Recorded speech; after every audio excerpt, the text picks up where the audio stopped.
My name is Stefan Lanka. Yes, and you are a virologist. I'm a virologist. Okay, Mr. Lanka, what made you come to the conclusion that there is no such thing as the measles virus after all? Well, mainly two things. I recognized how biology works, how life forms, what mechanisms brought us into being, what makes a disease form, how we can get back to health again, and there is no room in there at all for something like a pathogenic virus. That would be the answer to your question. How I came to this conclusion and why I'm positive about my findings, the second part of the answer. I myself am a virologist. I am discoverer of the ocean's first megavirus, which did not do anything bad to anyone, and today we know that life emerges from precisely these structures. So naturally, with this competency as virus discoverer, I reviewed contemporary medicine's claims, whether these pathogenic viruses exist at all, and I came to the conclusion that that simply isn't so. You recently put out the offer of €100,000 prize money to anyone who can prove you wrong. Why this competition? Well, I want to achieve a reformation in medicine. That is long overdue. Everybody knows that there is something fishy about the SARS epidemic, the bird flu, the swine flu, that there's something wrong about it. And well, I'm simply the first to have the courage to go public with this. Now, I do have enough people behind me who support me. This also includes a Nobel Prize winner, of course. But somebody simply has to start talking about it. It's kind of like when humanity discovered that the Earth is round, that it spins and so on. And we have to think about pathogenic viruses in a similar manner. We need a reformation in medicine. The costs are not payable anymore. At the same time, people are growing sicker. The Dutch are showing us right now how it could be done. They recognized something. There the people are healthier, grow older, and at the same time the Dutch managed to reduce the expenses for the healthcare system drastically. We have to do the same thing, only more consequential, which means we have to start working on something central. And that is the question of vaccines in general.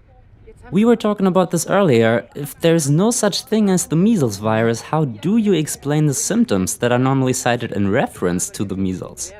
Well, the same way one would have explained it in the past, before the idea of a measles virus came into being. The same way other medicinal cultures, such as the Chinese or the ancient Indian Ayurveda medicine tradition, have explained it, where there is no material contagion, but the skin is poisoned from the outside through crude oil products, the toxins that are in them, as well as the poisoning of our skin from the inside. This is the reason why people visit the sauna, so all that stuff can come out.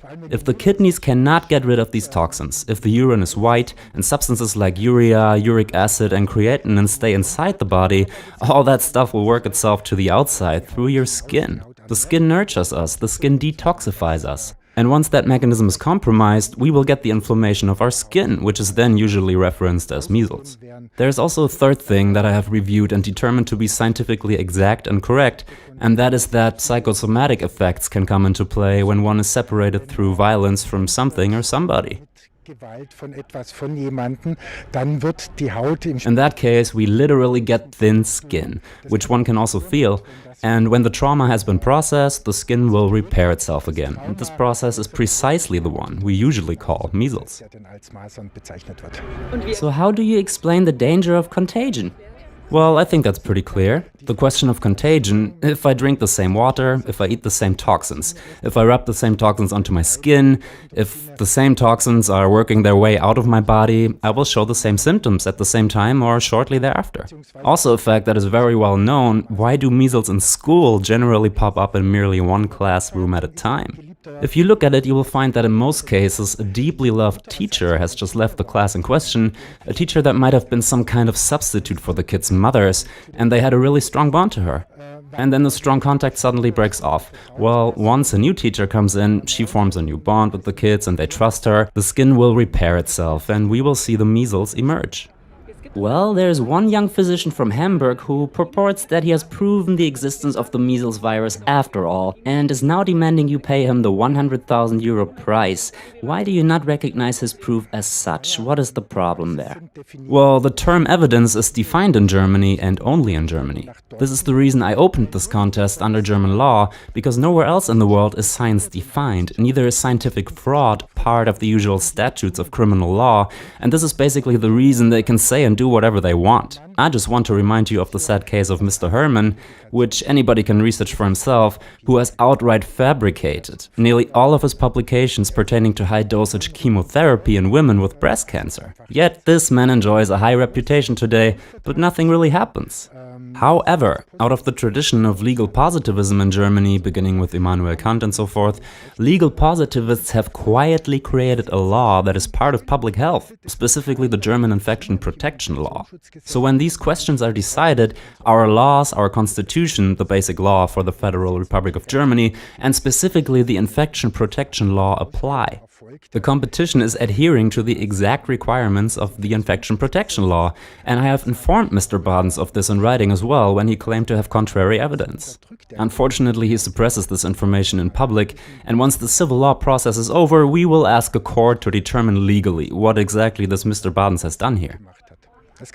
It could simply be that this young physician, who, by the way, does not have a PhD, has never worked in a laboratory and has never published any scientific work, is emotionally and intellectually stuck on this matter, and so he revolts. I have to insinuate that he takes this topic very seriously and in earnest, but so do I. However, I do expect a certain level of discernment, contemplation and tranquility of a young adult, specifically a physician. Moreover, I do expect that he does not take his views into the public prematurely. I don't like that at all. The court should make their decision without pressure, so that they can weigh facts and law against each other, the way it should be. But what information did he submit specifically that you do not recognize as evidence? He has sent me publications that, firstly, anyone who is capable of the English language can verify, because they are all published in English. And you will find that there is no evidence in there for the existence of a virus, for the isolation of a virus, nor for the characterization of the actual elements of a virus. This can be confirmed by any non-professional in a matter of hours who will take the time to read the publications. Furthermore, and this is another reason, these publications did not originate within the German domain of law, nor do they come from the Robert Koch Institute itself, which was cited as the central source, including the contact person there in charge of measles. So it would actually have to be published by that institute, because in Germany all matters of infection are subject to our legislation, laws and constitution, i.e. the right to physical integrity.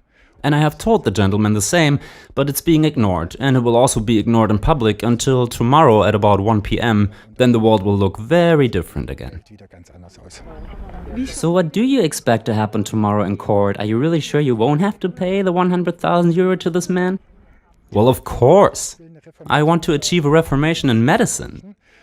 To question whether I am sure has to be answered with yes. I am positive. As a virus discoverer, as scientist, that our common explanations for health and sickness, this old neo-Darwinian model of war and conflict and suppression, contagion, viruses and so forth, there is no room in there for it. It's a medicine of yesterday, and I represent the medicine of today and tomorrow. So yes, I am absolutely positive.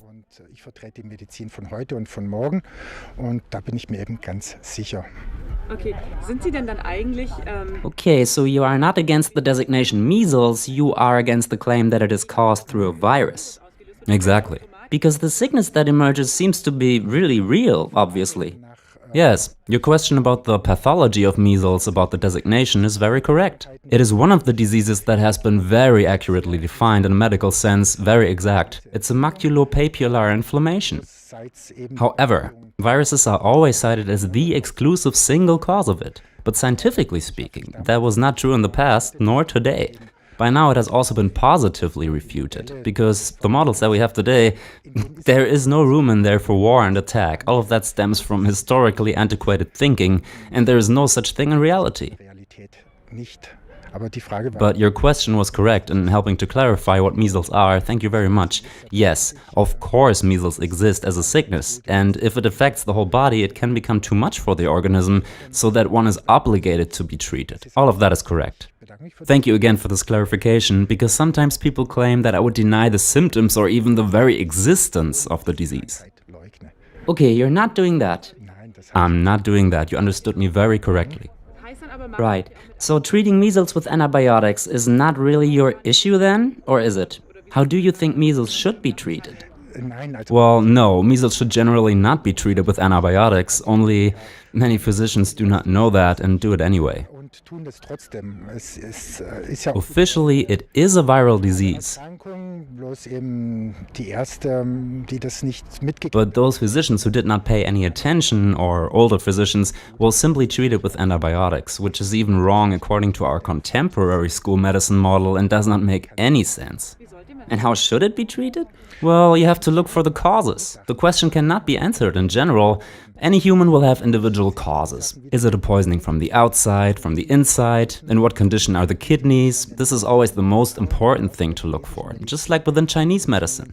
How are the kidneys doing? Because they tend to enlarge small symptoms tenfold. And what are the psychosomatic effects that contributed? All of this has to be looked at, and you will find the cause and hence the perfect therapy and treatment. Thank you for this interview.